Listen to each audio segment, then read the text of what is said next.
नाज़रीन अस्सलाम वालेकुम। आज हम जिस शख्सियत से मुलाकात करवाने वाले हैं उनका होम्योपैथी का इलाज में ना सिर्फ 20-25 साल का तजर्बा है, बल्कि वो 20-25 साल होम्योपैथी की तरीका इलाज की तालीम का दर्स भी देते रहे हैं। आज होम्योपैथी फ़िलासफ़ी के बारे में होम्योपैथी से मुतल्लिका लोगों के अलावा आम लोग भी होम्योपैथिक फ़िलासफ़ी से थोड़ा बहुत वाकिफ़ है, लेकिन आपने 80 की दहाई में जब आम लोग तो दर्दनाक डॉक्टर भी होम्योपैथी फ़िलासफ़ी और ख़ुसूसन मेनाज़म के बारे में नहीं जानते थे। आपने इस वक्त अद्वियात बनाने वाले मुख्तलिफ कंपनियों के सेमिनार में मुकालजात पेश करके होम्योपैथिक फ़िलासफ़ी से लोगों को रोशनास कराया। आपने सवात से लेकर कराची तक तमाम शहरों में मुनक्कद बड़े बड़े सेमिनार्स में मुकालजात पेश किए। आप होम्योपैथिस की बड़ी तंजीम Pakistan homeo doctor pharmaceutical and chemist association के मरकजी जनरल सेक्रेटरी भी हैं। सर, आज आप हमें बताएंगे कि स्किन एलर्जी के बारे में थोड़ा सा डिस्कस करेंगे कि ये किस तरह फैलती है और इसको कैसे कंट्रोल किया जा सकता है, इसमें कौन सी एहतियात ज़रूरी है। बिस्मिल्लाहिर्रहमानिर्रहीम। जो आपका सवाल है ये स्किन के मतलब है, तो सबसे पहले ये बता दिया जाए तो बेहतर होगा कि हमारे जिस्म में जो ये स्किन है इसका क्या पार्ट है। जी। जिस तरह के मुख्तलिफ आर्गन्स के बारे में आप पढ़ते हैं, ये दिल के बारे में, जिगर के बारे में, गुर्दों के बारे में, कि उनके अफ़ाल क्या हैं। इसी तरह स्किन के बारे में कम लोगों को इल्म है कि इसके अफ़ाल क्या है। तो सबसे आम बात यह है कि स्किन जो है ये अल्लाह ताला ने एक इंतहाई मजबूत चीज़ बनाई है। जितने भी हमारे वाइटल आर्गन्स हैं जी। उनको तहफ़्फ़ुज़ देने के लिए, सही। यानी कि जितने भी आर्गन्स जो मुख्तलिफ जिसमें में हमारे काम कर रहे हैं, अगर स्किन ना हो तो ये मुमकिन नहीं है। सही। तो लिहाजा आप ये समझें कि जो स्किन है इसका जो एक किस्म का कंबल या इस तरह की चीज़ है जो हमारे अल्लाह ताला ने हमें बता दी, उन जो अज़ा है हमारे अंदरूनी उनको महफूज करने के लिए। तो अब मसला ये है कि जो स्किन डिजीज़ हैं ये होती क्यों हैं।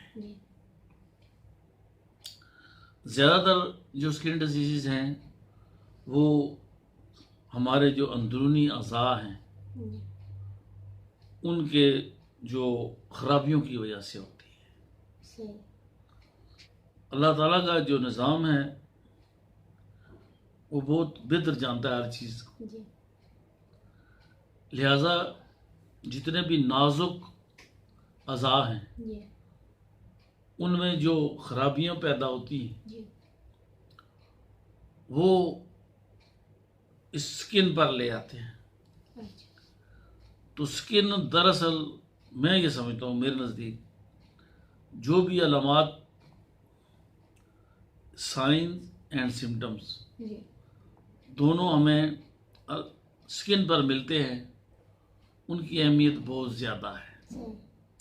ये अलग वजह है, ये अलग बात है कि हम इस तरफ ज़्यादा तवज्जो नहीं देते, लेकिन बहुत सारी बीमारियां ऐसी हैं जिनमें या बहुत से अज़ा ऐसे हैं जो जब वजूद में आती हैं तो उनकी अपीयरेंस जो है वो स्किन पर वाज़ेह होती है, और एक डॉक्टर तो दरकिनार एक आम आदमी भी अंदाज़ा लगाता है कि ये शख्स जो है ये फलां मर्ज़ में मुब्तला है। जिसकी मिसाल जेंडस है, यरकान हो जाए तो पता लग जाता है, खून की कमी हो गई तो पता लग जाता है। इसी तरह बहुत से बीमारियां हैं जिन्हें मुख्तलिफ इंसानी जिस्म पर डिस्कलरेशन यानी कि दाग पड़ते हैं, हम डॉक्टर लोग अंदाज़ा लगा लेते हैं ये लीवर स्पॉट्स हैं या क्या है। इसके अलावा बाज़ दफ़ा हमें ये इल्म नहीं होता कि ये जो स्किन पर अलामात हैं ये किस चीज़ की हैं। हम्म, लेकिन जो अलामात को ही हम मद्देनज़र रख के जब मेडिसिन की जी, को चूज़ करते हैं तो वो मर्ज़ ठीक होता है जिसकी वजह से ये हैं। जी, मैं इस चीज़ को तस्लीम करता हूँ कि बाज़ दफ़ा उन अमराज का हमें इल्म नहीं होता, जी, लेकिन जब वो सामने आते हैं जी, तो हम उनका इलाज यहाँ पे मैं ये बता दूं कि जी, होम्योपैथी को ये एडवांटेज हासिल है जी, क्योंकि ज़्यादातर हम अलामात को देख कर ही अद्वियात को मुंतखब करते हैं, लिहाजा यहाँ पे हमें कंपैरेटिवली आसानी है जी, दूसरे तरीके इलाज सही, से कि हम सिम्टम्स देख के जी, तो मेडिसिन का इंतखाब कर लेते हैं कि भाई ये स्किन है, ये खुश्क है, जी, ये तर है, ये फट जाती है, इसके ऊपर दाने निकलते हैं, दानों की अकसाम क्या हैं, इसके ऊपर कार्बंकल्स निकलते हैं, कार्बंकल किस किस्म के हैं, यहाँ तक कि मसलन एक कार्बंकल है या फोड़ा निकला हुआ है वो किस तरह का है, सुर्ख है, पीपदार है, पीप पड़ती है या नहीं पड़ती है, उसकी सराउंडिंग्स कैसी हैं, उसका जो मुंह है उसका रंग कैसा है, उसकी सराउंडिंग में नील पड़ते हैं वो है, ठीक है। तो एक आदि निकल रहा है या बहुत सारे निकल रहे हैं, इन सब के लिए हमारे पास मेडिसिन मौजूद हैं। इसी तरह जो बड़ी बड़ी जो सिम्टम, बड़ी बड़ी जो डिजीज़ हैं जो डिस्कवर हो चुकी हैं, जिनमें एक नंबर पे सोराइसिस है और दूसरे नंबर पर एक्जिमा है, ये आम तौर पे है, लेकिन जित हमारे जो दीगर दोस्त हैं वो हैंड्स अप कर जाते हैं और बताते हैं कि भाई इसका इलाज नहीं है। तो उसमें पहले तो मुख्तलिफ मरमे वगैरह इस्तेमाल करते थे, करके उसको दबा दिया जाता है, लेकिन बाद में इनका भी हम मुश्किल ज़रूर है, इसका भी होम्योपैथी में हम लोग इलाज करते हैं और इसमें हमारा अपर हैंड है कि हम अलामात को देख कर ही सोराइसिस, अब आप बात सिर्फ सोराइसिस की ले लें, इसमें हमारे पास सैकड़ों मेडिसिन है, एक नहीं, उसमें यही है कि अब सोराइसिस है वहाँ पे यही है कि इसको मरहम लगाओ, हमारे ऐसा नहीं।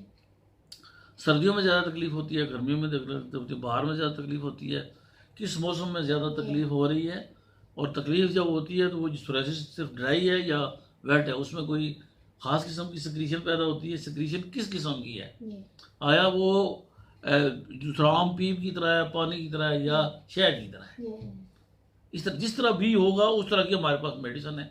ये अलग बात है कि उनको ढूंढना चूज़ करना बहुत मुश्किल होता है, लेकिन है तो है। अगर कोई मसला रह जाता है, मेरी नालायकी हो सकती है कि मैं सही मेडिसिन तक ना पहुंचूं, लेकिन होम्योपैथी वो चीज़ मौजूद है, तो लिहाजा इसमें हमें, इसके अलावा जो जितनी भी स्किन डिजीज़ हैं जिनमें छोटी मोटी खारशी वगैरह ये होती रहती है, उसमें हम लोग वजूहत देखते हैं कि क्या है, और जिस वजह से वो हैं तो उस किस्म की जो है ना वो हमारे पास मेडिसिन मौजूद है। ज़्यादातर जो स्किन डिजीज़ अब फैल रही हैं वो इंटरनल डिजीज़ के अलावा अब एक्सटर्नल भी हैं, जिनमें मुख्तलिफ़ किस्म की एलर्जीज़ हैं। ये एलर्जीज़ हैं उनमें मुख्तलिफ, कुछ तो ट्रांसफ़र नहीं होती हैं लेकिन कुछ एक दूसरे से भी लग जाती हैं। खारिश है, हिचिंग है, ये भी कुछ लोगों को होती है, नहीं होती है एक दूसरे को, कई खारिश ऐसी हैं जो एक से दूसरे को पूरा पूरा घर जो है वो खारिश में मुब्तला है। लेकिन एक बात तय है, देखा बड़े बड़े लोशन जिसम पे लगाए जाएंगे, कोई जब तक एग्जैक्ट मेडिसिन ना मिले ये चीज़ें ठीक नहीं होती हैं। तो हमें जो स्किन डिजीज़, इसमें सबसे पहले ये ख्याल रखना चाहिए कि कोई ऐसी चीज़ जिसम पे नमूदार हुई है जो आम लोगों में नहीं है। एक मिसाल दे देता हूँ, मतलब फॉर एग्जांपल वार्ड्स है जिसम पे, आपने देखा जिसको पंजाब में चुइयाँ भी कहते हैं, ये निकले तो इसको इग्नोर नहीं करना चाहिए।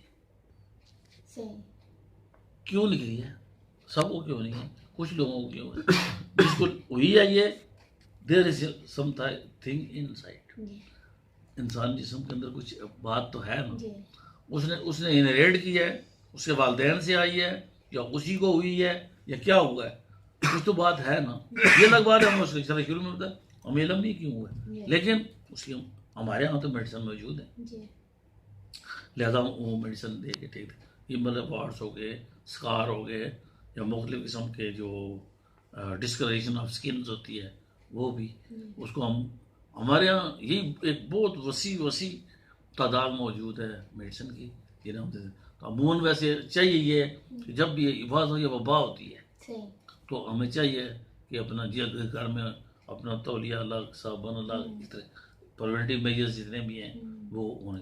लेकिन अभी ये छोटे से टाइम में आप तमाम स्किन डिजीज़ को डिस्कस नहीं कर सकते। ये सही मैंने जनरल आपको ये बताया है सही कि ये अल्लाह ताला की तरफ से ये अल्लाह ताला का करम है। सही बाल लोग तो कहते हैं कि भाई देखो जी हमें इतनी तकलीफ है, ये उसका करम है कि वाइटल आर्गन से, नाजुक आर्गन से मर्ज को बाहर ले आए कि ये लो इसको ठीक करो, सही बजाय इसके कि वो अंदर रह के ये वाइटल आर्गन को खराब करे, गुर्दों को फिर कर दे, जिगर को खराब कर दे, ये दिल को तकलीफ दे दे या कोई और प्रॉब्लम कर दे ये कि भाई ये लो भाई ये आप इसको ठीक करें। तो ये अदरवाइज एक अल्लाह ताला का करम भी है कि इंटरनल डिजीज़ के जो होती है वो भी उसके सिम्टम बाहर आते हैं, हम उसे ठीक करते हैं। ठीक सही